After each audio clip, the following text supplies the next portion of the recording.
Hey! Tambalan na! At eto na sila, ang nag-iisang masugid na tagahanga ni Nicole Yala. Chris Chuper! Kasama ang nag-iisang die-hard fan ni Chris Chuper. Nicole Yala! Dear Nicole and Chris. Dear Nicole and Chris. Dear Nicole and Chris. Dear Nicole and Chris. Magandang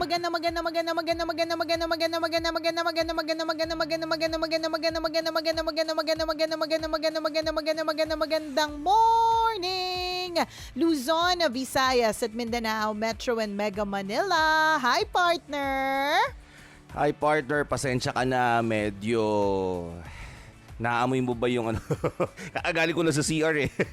Feeling ko may dala akong bomba at yung bombang yan makakarating hanggang ilong mo. Wag kang mag-alala, partner. Wala akong COVID, pero mahina yung pang-amoy ko ngayon. So, okay. You're So, safe. baliwala. We are safe. Ay nako, partner, yan bang mga ganyang klase mga bagay? Handa ka na ba sa ganyang klase mga bagay pag nag-asawa ka na? Pinag-iisipan ko nga eh. Ang dami pala talagang ang daming mababago eh. Ang daming consideration. Pero alam mo, kahit naman let's say, kunyari, ganyan ka, di ba? Yung,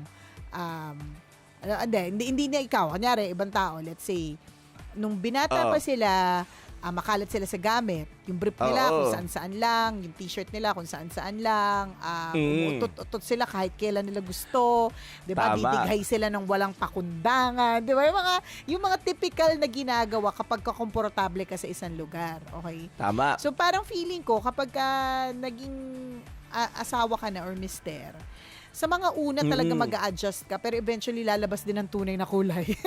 Oo, makikita talaga nila, no? Makikita pa rin, oo. Tapos, huwag ka mag-alala dyan, partner, kasi kahit na gano'n, na may nakikita kami mga kababuyan sa mga kalalakihan, at kayo din naman sa amin, diba? Eventually, kasi mahal mo naman, tatanggapin mo na lang, tapos ikaw na lang magliligpit, ikaw na lang mag-a-adjust, ikaw na lang yung iintindi, ikaw na lang yung magtitiis ng amoy. Yung gano'n. Kasama talaga yan eh. Totoo yan. Siguro parang lang din, parang pakikipagtropa kasi wala pa naman ako masishare tungkol sa pag-aasawa kasi papunta pa lang ako doon. Pero parang pakikipagtropa din, di ba sa una, kunyari may mga friends ka na girls, di ba sa una talaga medyo papakitang gilas ka eh. Kailangan magbibis ka ng maayos-ayos kahit nasa bahay ka, di ba? Yung pambahay na maayos sa madaling salita pag dumating yung mga bisita mo mga kaibigan. Tapos darating yung time na makikikain siya sa inyo, syempre hahainan mo ng ng masarap na pagkain, tapos pag gagamitin mo yung mga maayos-ayos na plato at hindi yung mga pang araw-araw yung mga plato. Tapos pag dumating yung mga kaibigan mo, lilinisin mo yung banyo. Pero pag itong mga kaibigan mo na to, tumatagal ng, 'di ba, tumatambay sa bahay ninyo, parang second bahay na nila. Correct. Wala ka na rin pakialam eh na kahit ang itsura mo gulo-gulo. Kahit, true. Totoo diba, yan. kahit madumi yung banyo nyo, okay lang. Sige, gumamit ka na. Ikaw na bahala maglinis yan. Tagalin ko naman. Mga ganun tipo. Ganun din yon, partner. Parang sa una, syempre, pakita lagi best foot forward, ganda-gandahan lahat, ganyan. Tama ka, perfect example yung sa mga plato na magaganda, maglalagay ka pa ng plate charger, di ba? Ganun, may coaster pa, taray. May coaster. May pa-coaster. May pa-coaster pa, ganyan. So, alam mo yun, pero eventually, kapag lagi na sila nandyan, hindi na. Kuha ka na lang doon. Kahit na hindi na pare-parehas yung plato, kahit mag-paper plate siya, yung bang mga ganun. So, ganyan din yung mangyayari sa'yo, partner. Kasi ako nung kinasal ako dati, ang unang, hindi kasi ako mahilig mag-ayos ng gamit ng ibang tao eh. Hindi ko yan gawain. Hindi mo alam kung paano maayusin kasi nga gamit nila yun. Parang ganun. Correct. O, diba? Yung gamit ko nga, hindi ko maayos eh. Ayusin ko pa gamit niya. Hindi, pero parang meron kasing nagbigay sa akin ng advice dati nung bagong kasal ako or bago ako ikasal noon, na parang, alam mo kung bakit yung mga lalaki ng bababae, gumanon siya. Sabi niya, kaya sila ng bababae kasi hindi nila nararamdaman na inaalagaan sila. Yung etong taong to, parang ang experience niya kasi is yung parents niya. So yung mommy niya, iniwan ng daddy niya kasi nangabet.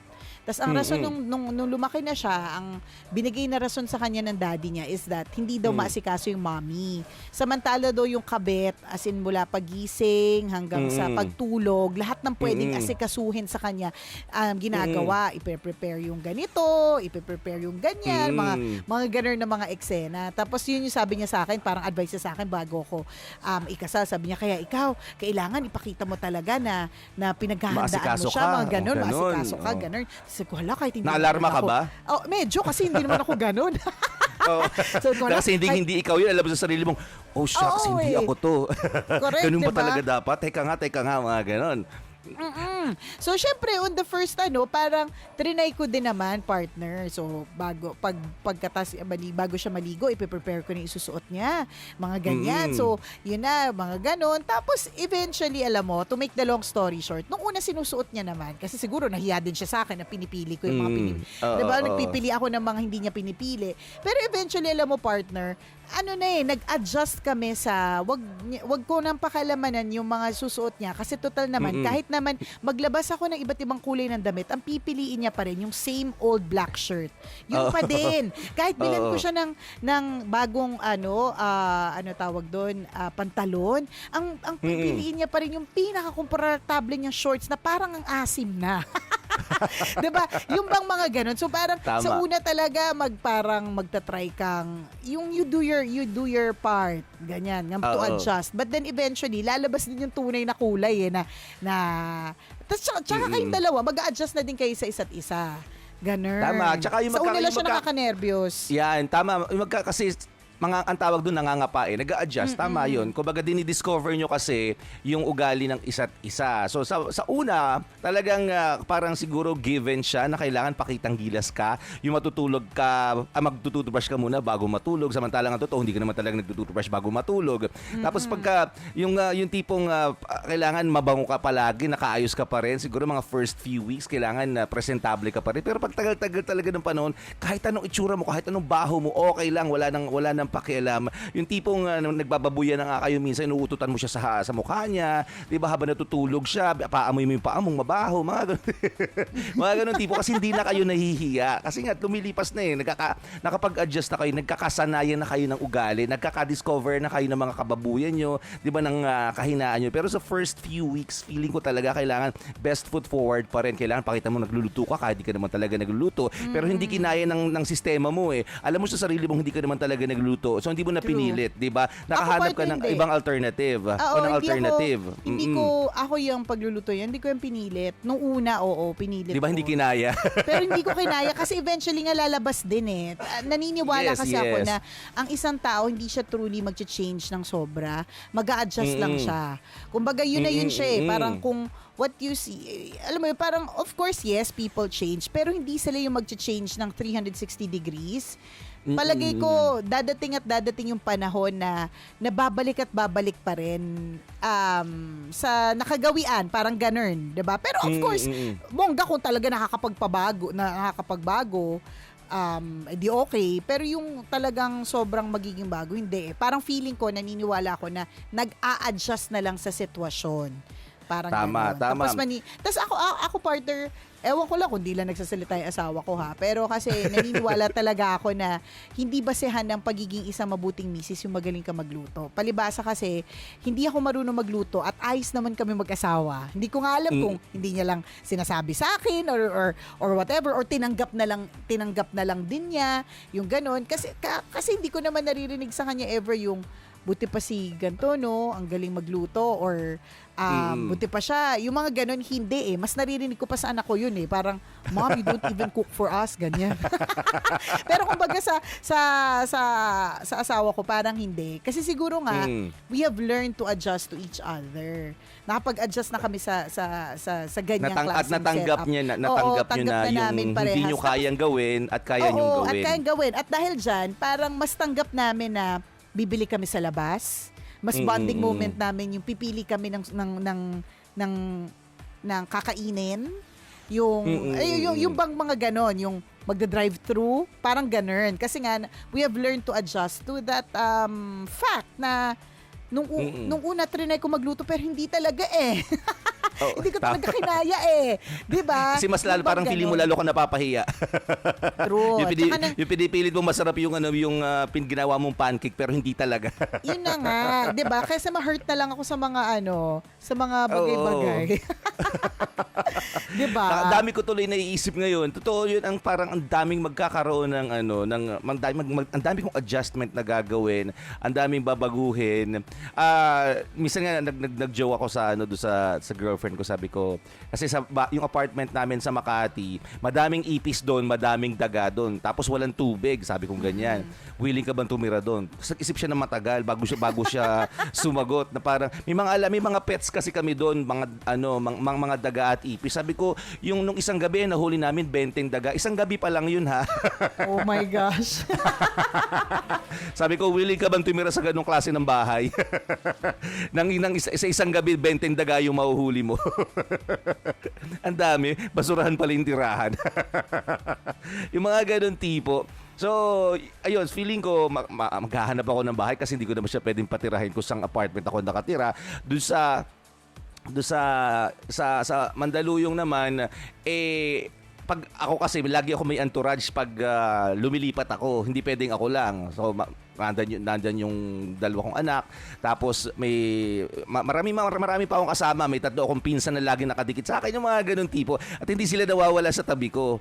So pag lumipat kami doon sa condo na Maliit. Maliit na yun for us. So yun palang matinding adjustment na kaagad. Tama. Hindi, tsaka partner, ewan ko lang ha, it's different for everyone ha. Ako dati marami akong entourage. Oh. Nung nag-asawa ko, nawala lahat na entourage ko. Fortunately and unfortunately yun ha. But it can be different for every situation. Ako, grabe ang entourage ko, 4. Lagi kasama ko lahat ng PA ko. Pero partner, nung kinasal ako, matik na wala sila. Siguro kasi alam nila naintindihan nila na private naintindihan nila na hindi na ganon. Actually nag-start pa nga yun sa nung kinasal ako nung mismong wedding. Hindi they were they were guests na lang. Parang ganon. Parang alam nila na magta-transition na yung ate nila into somebody else and they have to step back. Nagets nila yun. Ayun, but hindi ko sinasabing aalis lahat ng tao sa paligid mo. Hindi ko naman sinasabi yun. Pero it comes with the territory. It comes with marriage. Yung pag nag-start ka ng sarili mong unit. Nila sila mahihiya, no? Oo, mahihiya na din sila. Samantalang dati nung kayo, wala siya komportable magbukas ng ref. Di ba, pakialaman yung aparadara mo, pinapakailaman yung bag mo. Di ba, may dinudukot sa bag mo. Mag-iiba yun. Kasi syempre ngayon, okay lang kasi hindi pa naman kayo kasal. Pero kapag halimbawa kasal na, ewan ko again, iba-iba naman ang bawat sitwasyon, di ba? Pero kapag kakasal na, yung alam mong, ano kayo sasabihin niya? Siyempre hindi naman, di ba? I mean, hindi na lang ikaw ang consideration. Dalawa na kayo. Yes. Yung mga ganun. Yes. Pero alam mo, pinakamagandang bagay dyan, kapag may umutang sa'yo partner, sasabihin mo na ganito, ay, joint account na kasi kami. Itatanong ko muna kay Mrs. Nako, partner, wala na makakautang. effective. Oo, wala na makakautang. Kasi totoo naman din. At yun din yung isang bagay na dapat paghandaan mo, partner, at paghandaan ng mga ikakasal. Kasi recently, meron ako nakita mga small weddings na nakikita ko mga intimate. So sabi ko, ay talagang pinupush na ng mga tao, no? So tuloy pa rin ang mga kasal, ganyan. Yung handling the finances, yun talaga yun. Parang paano ba, 'di ba, katulad nung iba nating mga DJ na mga lalaki partner, ang mga ATM nila nasa misis nila, 'di ba? Pwedeng ganon or pwedeng hindi din. 'Di ba? Ang maganda kasi sa feeling ko kasi partner, ang maganda sa setup na parehas na kumikita, pwede na lang kayong come up with a system na ikaw ang bahala sa ganito, siya ang bahala sa ganyan. Basta may sarili kayong pera. Pwede yun, partner. Ang feeling ko lang kasi kapag isa lang kasing kumikita ng matino, meron talagang isang dapat na nag-handle. Pero kung parehas naman kayo, yung marunong maghawak ng pera, correct, diba? Tama yun. Yung hindi ilulustay sa online gaming o kung anek-anek, yung marunong talaga, ganun. Yan, dami ko tuloy natututunan ngayon. Bigla tuloy nag-pop out sa akin, partner. Ngayon lang, ewan ko ba, ito ba ay senyales na mag-isip ako? Charot lang. Charot lang. Sabi niya dito, marriage is not about beautiful wedding, fancy homes, cute kids, nice cars. And hindi ko mabasa, hindi ko alam paano basahin yung isa. Hindi ko na itutuloy. Marriage is hospital stays, working long hours, fighting through struggles, paying bills, and keeping the faith and staying through it all.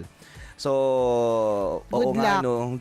hindi pala talaga, So good luck. Hindi talaga yung, siya madali. yung sarili ko nga lang bill, nahihirapan ako, struggling ako, paano pa, kunyari, di ba? Siyempre, pag humanap kami ng bahay, Tama. so ibig sabihin, mas So, malaki ibig yung sabihin, magiging bills namin. Oo, so Hala. ibig sabihin, partner, magrenta kayo ng bigger na place.